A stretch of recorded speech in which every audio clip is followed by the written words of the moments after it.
Hello friends, आप सभी का बीएमएस फर्स्ट ईयर चैनल में स्वागत है। तो आज के वीडियो लेक्चर में हम देखेंगे हेत्वाभाष के टाइप और उन सबको डिटेल में देखेंगे। तो पहले दे रखा है सव्यभिचार, विरुद्ध, सत्प्रतिपक्ष, असिद्ध और बाधित। फिर सव्यभिचार के भी 3 टाइप दे रखे हैं, साधारण, असाधारण और अनुपसंहारी। विरुद्ध के कोई सब टाइप्स नहीं है। फिर सत्प्रतिपक्ष के भी कोई सब टाइप्स नहीं है। असिद्ध में है 3। कौन से आश्रय सिद्ध, स्वरूप सिद्ध और व्याप्यत्व सिद्ध। फिर है बाधित। तो ये आप सबको याद करने होंगे कि हेत्वाभाष है उसके 5 प्रकार है, सव्यभिचार, विरुद्ध, सत्प्रतिपक्ष, असिद्ध और बाधित।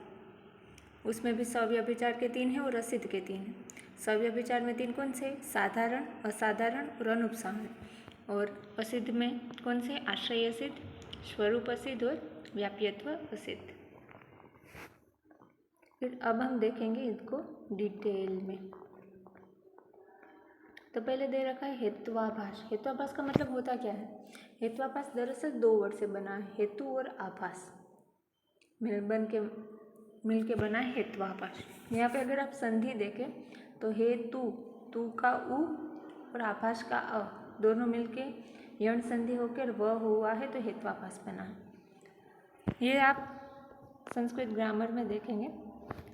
पर हेत्वाभाष का मतलब होता क्या है? हेतु मतलब पॉजिटिव फैक्टर या फिर हम जो इंस्ट्रूमेंट यूज़ कर रहे हैं जिसकी मदद से हम साध्य सिद्ध कर रहे हैं वो हेतु, और आभास का मतलब है फॉल्स, गलत।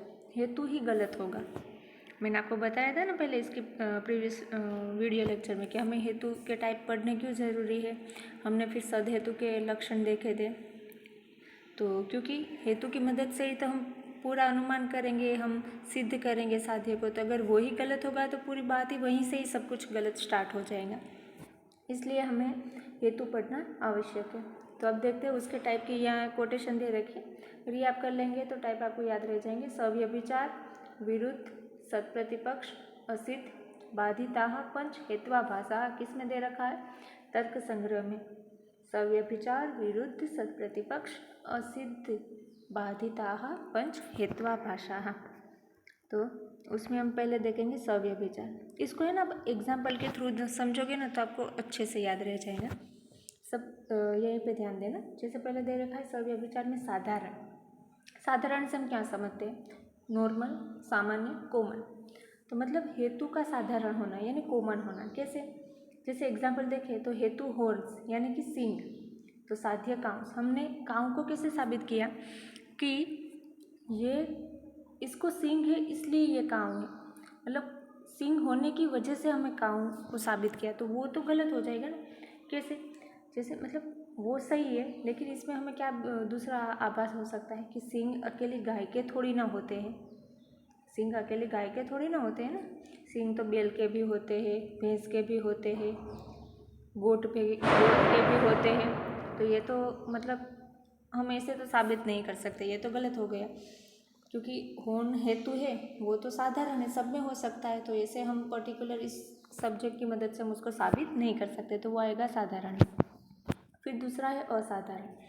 असाधारण मतलब पहले साधारण था, हर जगह था, लेकिन असाधारण मतलब हर जगह हर सभी में नहीं होना चाहिए। जैसे शब्द नित्य है क्योंकि उसमें शब्दत्व है। अब शब्दत्व है तो वो सिर्फ शब्द में ही मिलेगा ना, बाकी और किसी में तो नहीं मिलेगा। इसलिए इसको बोला है असाधारण, मतलब सब में कॉमन नहीं होगा। जैसे हम देखें तो गंध गुण है, जो गंध गुण है वो सिर्फ पृथ्वी में ही है, तो वो और किसी में नहीं है। ऐसे मतलब असाधारण मतलब कोई पेक्यूलर फीचर्स। फिर तीसरा है अनुपसंहारी।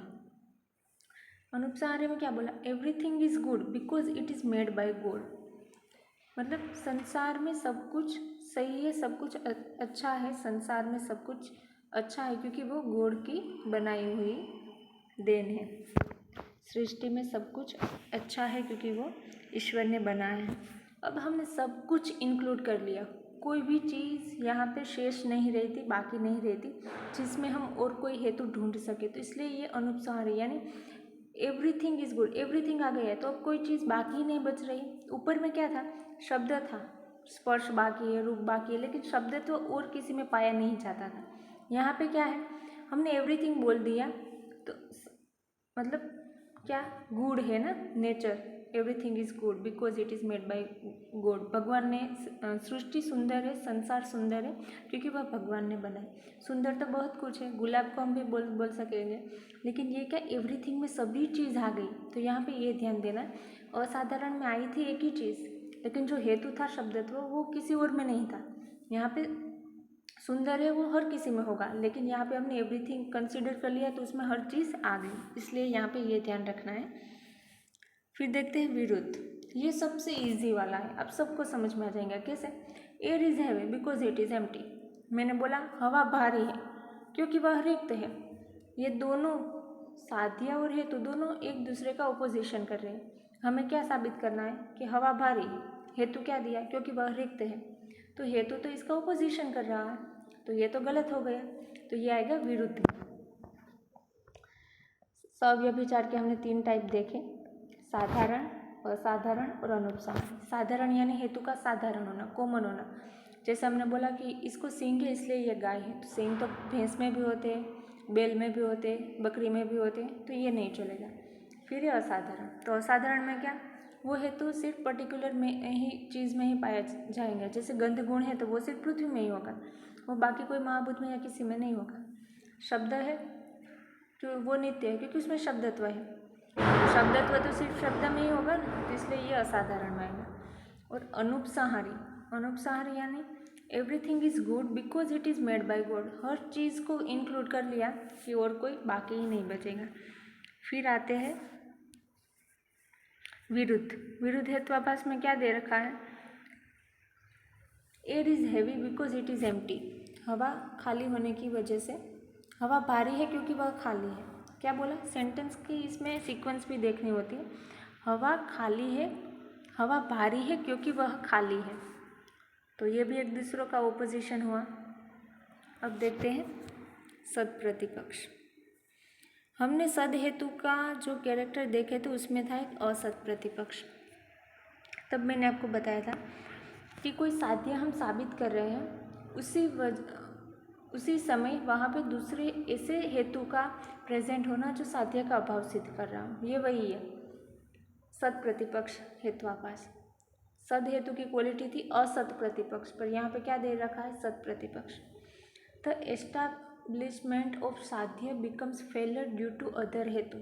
जब साध्य को हम साबित कर रहे थे पर दूसरे हेतु के होने की वजह से वो क्या हो गया, फेल हो गया। कैसे, while proving the fire by looking at the smoke if it's raining on the mountain. मतलब हम पर्वत पर अग्नि को साबित कर रहे थे, किसकी मदद से, धूम को देखकर, पर उसी वक्त अगर बारिश हो गई तो फिर वो साबित नहीं हो पाएंगी। तो ये हो गया ना। पहला हेतु क्या था हमारा, स्मोक था।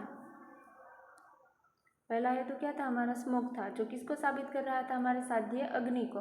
लेकिन दूसरा हेतु क्या, बारिश, वो दूसरा हेतु, तो वो वहाँ पे प्रेजेंट हुआ, तो हम फायर को साबित नहीं कर पाएंगे। यानी स्मोक और वर्षा, धुआं और वर्षा दोनों एक दूसरे के सद प्रतिपक्ष हुए, सद प्रतिपक्ष हेतु हुए। फिर अब देखते हैं हम असिद्ध हेत्वाभास। उसमें भी 3 टाइप है, आश्रय असिद्ध, स्वरूप असिद्ध और व्याप्यत्व असिद्ध।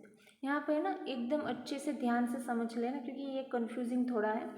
आश्रय असिद्ध, आश्रय यानी रेसिडेंस, जिसके अंदर कोई रहता है। यहाँ पे हम पक्ष ले सकते हैं क्योंकि पक्ष के अंदर ही हम हेतु और साध्य देखते हैं। तो उसका असिद्ध होना, किसका असिद्ध होना, पक्ष का। लिख लेना आप सब, आश्रय असिद्ध में पक्ष का असिद्ध होना।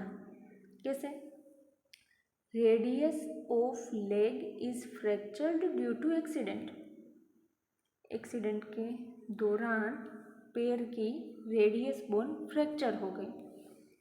अब रेडियस बोन फ्रैक्चर तो हो ही सकती है, इसमें कोई गलत बात नहीं है, लेकिन उसका हमने आश्रय वो कहाँ पे दिखाई, हमने लेग में, पर वो कहाँ पे होती है, लेग में तो नहीं होती, वो तो फोरआर्म में होती है।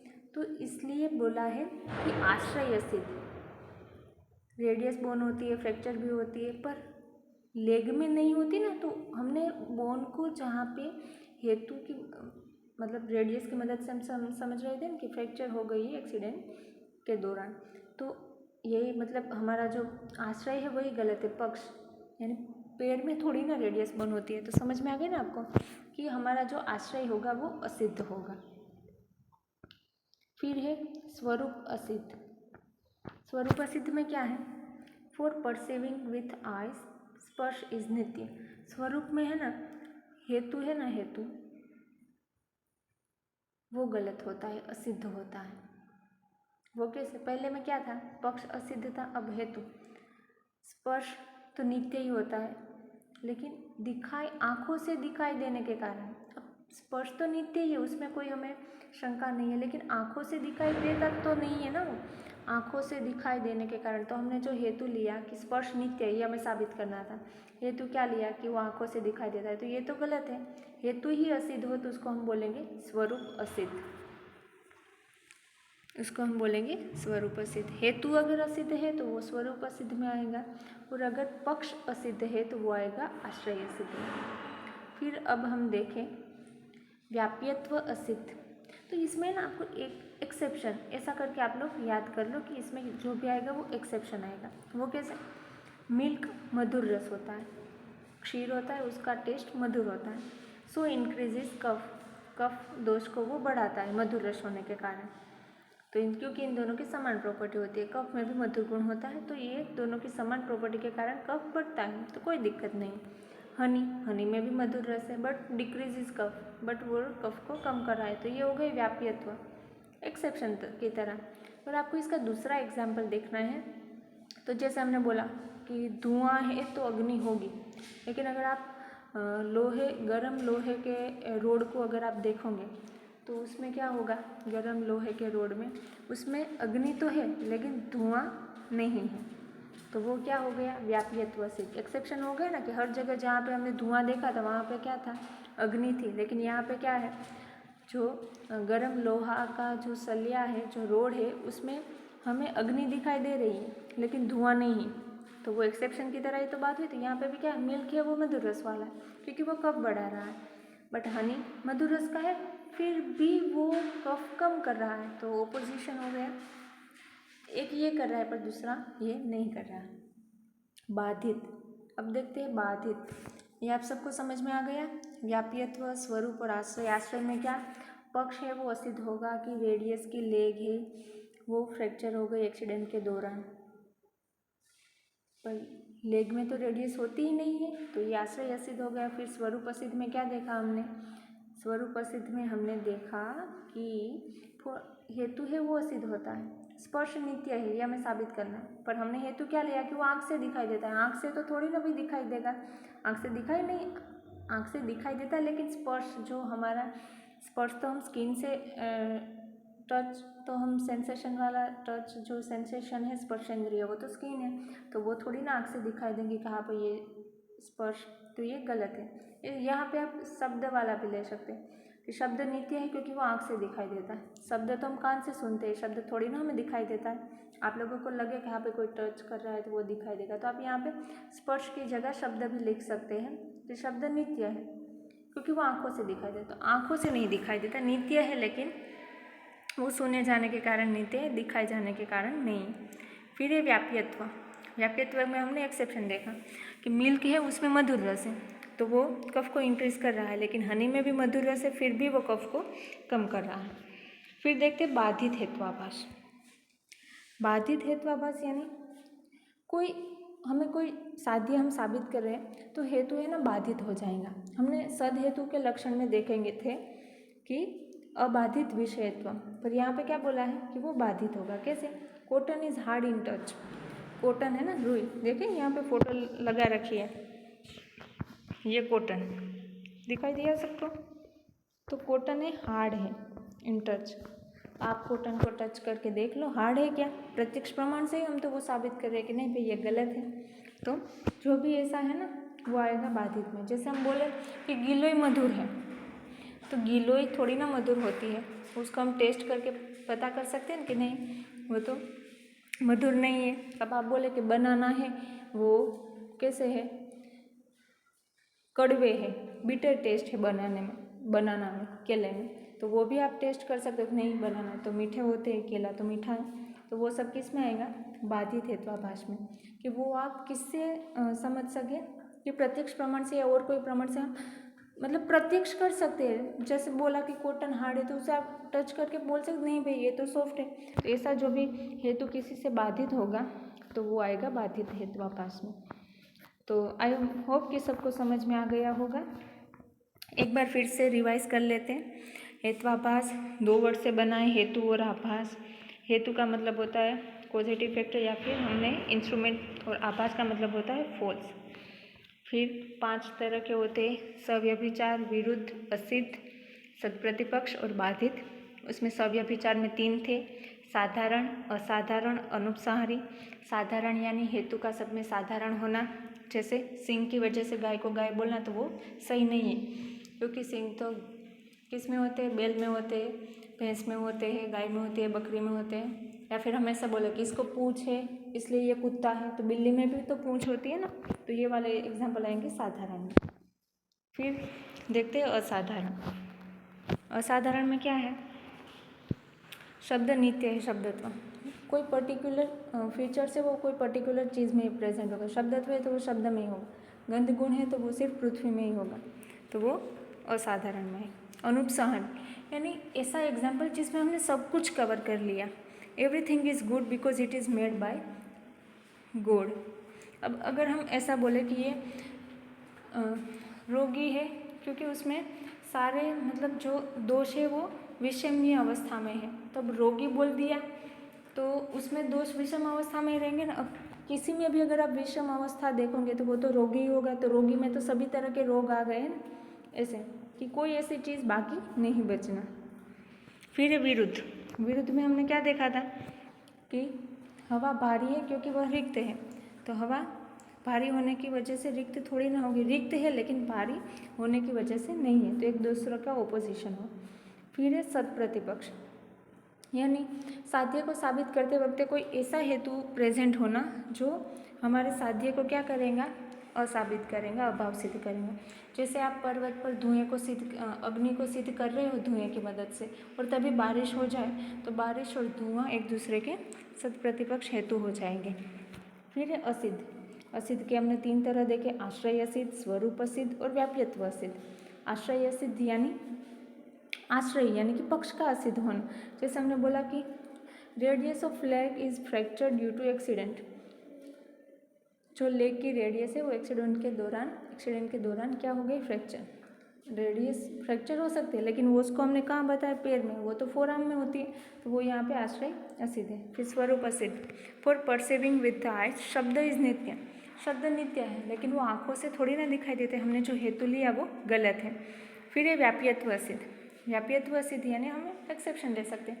जैसे गर्म लोहा हमने देखा तो उसमें अग्नि देख रही है लेकिन धुआं तो नहीं दिख रहा, तो पहले तो बोला था ना कि यत्र यत्र धूम तत्र तत्र वह्नि, तो ये तो नहीं होगा, तो एक्सेप्शन हुआ। जैसे मिल्क मधुर है तो वो कफ को बढ़ाता है, लेकिन जो हनी है वो भी मधुर है, वो तो कफ को नहीं बढ़ा रहा। फिर बाधित को देखें तो कॉटन है वो क्या है, भारी हार्ड है, पर वो तो हम टच करके पता कर सकते हैं कि वो सॉफ्ट है। तो आई होप कि आप सबको समझ में आ गया होगा। अगर आपको हमारी वीडियो अच्छी लगे तो लाइक करें, शेयर करें और हमारे चैनल को सब्सक्राइब करें।